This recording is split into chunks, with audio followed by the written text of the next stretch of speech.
Hello everybody and welcome to another one of our leadership training videos. Now in these leadership training videos, by now I hope that you're aware that we share insights, thoughts and ideas into what leadership is all about. What is it that identifies you as a leader or helps you to become a leader in the future? What are the leadership traits? What are the skills? What are the abilities that are needed? How can you become a better leader? All these and many more we explore and have done through the various videos that I've shared with you. And I hope that you will like, comment or share and subscribe to the channel so you know when other videos are becoming available. Now my name is Chris Igwe. I have over 35 years experience leading, training and developing teams across Europe, Middle East and Africa, and primarily in the 5 particular markets where I've worked and trained. So today what we're going to talk about is a particular subject which maybe is not consistent with all those who you either have as your leader or maybe as yourself as a leader.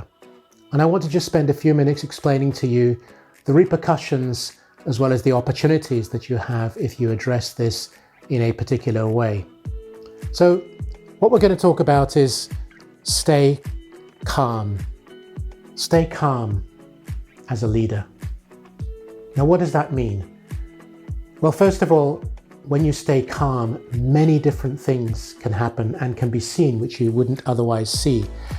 So my question to you before we go any further is, do any of these questions or aspects relate to you? So are you one who raises their voice when you're talking, when you're annoyed or angry about something, when you want to express something in a certain way and you believe that by raising your voice is the way in which you're going to be able to communicate much better? Are you someone who shouts and screams? I know people who do. I've had that in my growing up as a member of a particular team. I had a boss who he'd worked a lot in Africa and also in Asia in another company I worked with, and for some reason felt that by shouting and screaming you got a better result. So are you someone who shouts and screams when you're communicating with your team in a particular way? Do you get angry? Like I said, there are some people who use anger in a particular way because they believe that is the way in which to get the right sort of reaction from the team. Are you even someone who, and I've seen that as well, who throw things? It could be your pen, it could be a pencil, it could be a ruler, it could be your book, it could be a pad, whatever. And worse, of course, if you throw it at people. But sometimes you just throw it. Now, I know some people who do that because they believe it shows a certain power, a certain position. But I ask you, do any of these relate to you? Now, of course, I hope they don't, but they may well do. So the question then is, what effects does that behavior have on the rest of your team? The company you're on, the department. What are the effects? Have you thought about that? Have you stopped and said to yourself, because I shout and I scream and I get angry and I throw things, I raise my voice, that makes me more powerful, a better leader, get results out of people? I would challenge you. I would challenge you as to whether that's true or not. Because here are the real effects of what happens to those in your team. You're actually instilling fear in them. They become fearful of you. Now maybe that's your management style, that's your leadership style, but I'm telling you that it's wrong. It is not, and culturally, I've lived and worked among many different cultures, that is not the right culture to get the end result that you are looking for. So fear, you create anxiety. They're worried about their job, their position. For them, they may be the breadwinners, whether it's man or woman, doesn't matter. They are winning the bread for the family, and the risk of them losing it is a tremendous pressure on them, a tremendous burden, and that's not what you want to get the best and the most out of them. You could leave them even more to a sense of failure, that they haven't met your expectation, and the fact that you're shouting at them means that they have failed. Again, as a leader, you are there to help people improve, not to put them down. Similar to that, you give them a level of insecurity. Now that insecurity is not only in their work environment, they could take that home and have that insecurity as well, as they could, of course, failure, especially if they're the breadwinner. but they're not performing at the level that they want. And you are then demeaning their ability to perform. But perhaps one of the biggest things I would put to you is that you create a lack of respect. Remember that as a leader, you want to be liked, absolutely. But even if you're not liked because you're tough, you're difficult, you're challenging, whatever it happens to be, but the one thing you cannot afford to lose, assuming you have it in the first place, is respect.